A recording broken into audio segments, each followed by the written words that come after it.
Welcome to our channel. If you want to create a cold wallet, step by step, follow these step-by-step instructions to make sure to ensure everything is properly set up and works correctly. Step 1.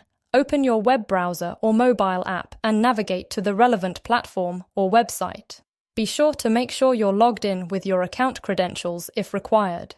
Step 2. Locate the main menu or settings section. Look for the option related to your task, usually found in the top navigation bar or sidebar menu. Step 3. Navigate to and click on the appropriate section or tab where you can access the specific feature or tool you need for this process. Step 4. Carefully follow the on-screen prompts carefully. Enter any required information such as amounts, addresses, or account details accurate and correctly to avoid errors. Step 5. Thoroughly review all the information you've entered before proceeding. Double-check that everything is correct to prevent any issues or delays. Step 6.